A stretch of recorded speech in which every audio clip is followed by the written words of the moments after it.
Good afternoon. I'm Deputy Chief Jared Shalat with Cleveland Division of Police. We're here today to provide an update on an incident that occurred early Sunday morning, June 8th, just a little after midnight, near Lee Road and Harvard Avenue. The Cleveland Division of Police responded to reports of drag racing in the area, followed shortly by calls reporting gunfire. When officers arrived, they discovered 7 young adults had been victims of gunfire. The victims were transported to local hospitals, both by Cleveland EMS and private autos. The shooting victims included 2 18-year-old males, 3 18-year-old females, 1 19-year-old male, and 1 19-year-old female. Our detectives immediately responded to the scene and began their investigation. So far, we've recovered 5 firearms and have towed 2 vehicles in connection with this incident. The investigation is ongoing, and all recovered evidence is being processed currently. We wanted to provide this opportunity to provide some clarification and some questions we have received. This incident is in the beginning stages from the perspective of how these investigations usually begin. Detectives have to review many items before they move forward and start getting extra evidence or revealed to them to follow up with the next steps. We're currently looking through our real-time crime center videos. We're looking to conduct interviews with the victims, and we're working with our partner law enforcement agencies to continue gathering information. Does anybody have any questions? Deputy Chief, any indications so far with speaking to the victims possibly of how this started? As of right now, that's still part of our ongoing investigation. To comment on that would be a little bit too early right now. Yes, ma'am. How many people do you think were actually firing gun? Do you think it was one person that shot all 7 people, or are there multiple suspects you're looking for? Right now, it's a little too early into it. Information may be, it could be possibly more than one, but to give you an exact number would be a little bit too premature. Yes, sir. This area has seen a lot of, traffic-related instances, donuts, burnouts, drag racing. I know it's a problem in that area. Can you just speak about that, what you guys have done to kind of limit that, and how it's obviously surprising to see something like this now? Absolutely. And I think it's very important to note that this was not a street takeover. There's a big difference. Intersections were not taken over. The traffic going through the Lee Harvard area was not negatively impacted. Emergency medical vehicles were not delayed. This was in the parking lot of the plaza, which is more of a car meetup where vehicles get together, look at each other's vehicles, things of that nature.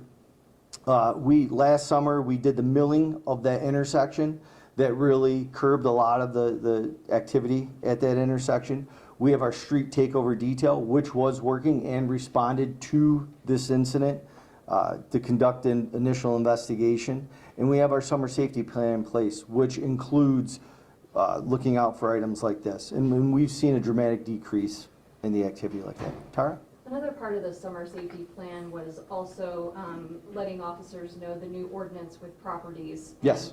Issues like this. So is this ding 1 for that property, or how does that start with getting the property owner involved or cited or per that ordinance? So the property owners there and the business owners are actually very involved with us. We work closely with them, and this isn't us saying like, oh, they're not doing anything. They're very involved with us. They're very receptive to anything that we ask them to do. They have great suggestions with us, and we work very closely with them to start curtailing a lot of this activity. So they're very involved with that, and we're thankful for it. Question for you, for probably you, sorry to be body cam, 911 calls, anything like that, is that going to be made available to us? Yes, so multiple media outlets have already requested that. That's going to get processed through law, redacted lawfully, and then they'll be released. I'm sure they're working on that fairly quickly, so as soon as we get that, we'll get that, including the reports. So. Did you have a follow-up on that, Tara? Yeah, but it slipped away. Okay. Well, actually, let me go over here, then we'll come back to you. Yeah, is there any more information about the firearms that you recovered, like where they come from or how they got in the hands of? So the firearms were recovered from vehicles that we did process tow, and right now we're working to analyze that, see if they were involved or anything of that nature. So I know you said that the property owner works well with you, and I've been in discussions with the property owner, but does this go against the property owner under that ordinance of something like this happening? So each incident's different. It's something we analyze, it's something we look at. They're taking proactive measures themselves to prevent this. And as the investigation goes on, if it's something we need to address with them, we will. But it's a little too early for me to really say how it's going to impact the property owners, given the fact that they are actively trying to prevent these things from happening. Right, and I know that they have a storefront that they have offered up to Cleveland Police. Are you going to put officers there? So that's something that we are always in discussions with. We work, Councilman Jones actually talked to me today about that, and it's something that we look at internally to determine if it's best for the service of the city of Cleveland. So it's still being looked at. Just on the victims' conditions, I don't know, I don't think anyone had anything life-threatening, but just wanted to check if you have an update on how those folks are doing, all the people that were shot. As of right now, from what we understand, everybody, none of the injuries were life-threatening. Okay, So- and then just when this moves forward, you guys have to figure out if this was a dispute or, you know, just, Yeah. it's not random, right? There's some cause to this. I know Tara had asked, you know, what's the primary indicator, but is this, was the drag race, was that what led to this shooting directly or something different? So the initial call was for drag racing. Looking through the videos, we've yet to confirm if drag racing was actually taking place.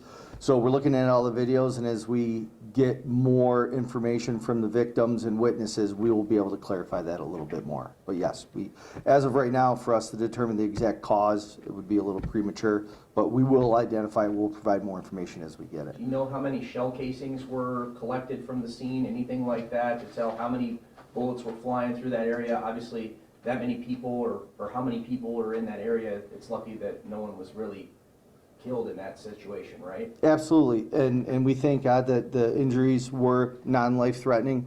Our victims are going to be able to continue on with their young lives. But as far as the amount of shell casings that go, we're analyzing them to see if the shell casings were involved in this incident.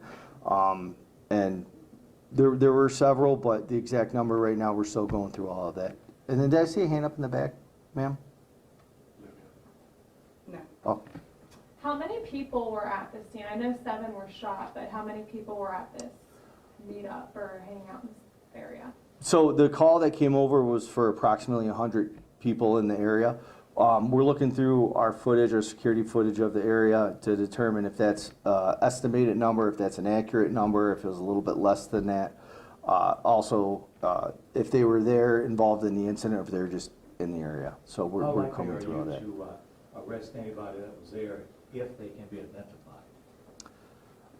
If they can be identified, we will go through the process of the investigation. Everybody's considered innocent until proven guilty. For me to comment on us arresting people that we've identified being there would be a little premature. We like to give everyone an opportunity to come forward. If any of the citizens in the area have information for us, if anybody that was on scene would like to come forward, they can contact the 4th District Detective Bureau, who's handling the investigation. Tara? Any indication that any of the 7 victims were also shooters? As of right now, we do not have any indication of that, but things like this will kind of unfold during the course of the investigation. How long do you expect the investigation to take? You know, we are working diligently on it from the time this incident happened until now. We've had detectives working through it. We've had real-time crime center analysts going through the video. And we do not rush things when it comes to this type of investigation. So to kind of put it in the context of the investigation is going to take as long as it takes, because we're going to make sure we get it right, and we're going to make sure that if arrests and when arrests are made, the individuals are held accountable with proper evidence collection. Were there any people outside of that particular incident, houses hit, children hit, people hit? I hate to use the word, was there any collateral damage? As of right now, nothing is pointing us to that, but like I've been saying, as the investigation goes on, if something is identified to that, we'll let everybody know, but as of right now, no. Are there any details on suspect information or vehicle of interest information that we can put out there to help you guys with this investigation? As of right now, we should have something with our real-time crime center if they identify vehicles that we're looking for. We know the citizens of Cleveland are amazing at reaching out to us and providing us identifying information and information on incidents like this, and we're going to reach out to them and reach out to the media to ask for help once we have identified possible people or vehicles of interest. Tara? Just any indication of getting officers that needed to be there with the takeover detail that had to move on possibly to other areas, because I know they look at hot spots. Yes. Was there any issues with making sure that it was covered by other officers? No, the officers that were involved in the takeover, when it came over as drag racing possible car meetup, and I want to emphasize that our street takeover car meetup detail was headed in that direction. When the call was updated with shots fired, we had a 4th District Zone car respond, and they were there within minutes. This was really like the first warm weekend of the year, and I know you got the summer plan in place, but I mean, is it starting things off on the wrong foot? What's your message at this point to, keep this under control before it gets worse? We're going to be out there. Our summer safety plan is in place. This was an unfortunate incident. We're going to continue strong with everything. We readjust, we refocus, we come back to ensure safe, fun summers for the citizens of Cleveland. If citizens see something, say something. Come, call us. Officers will respond. Nobody wants this kind of activity in their neighborhood, in the area they live, the areas they visit. So if something like this is going on, please make us aware, and we'll come out and we'll handle it accordingly. I'm sure there's a range to this, but once arrests are made, what charges will the people who are arrested be looking at? So it like you said, it's a range of things. So it could be the new stunt driving, street takeover ordinances. Obviously, firearms were discharged during this, so it could be something related to that.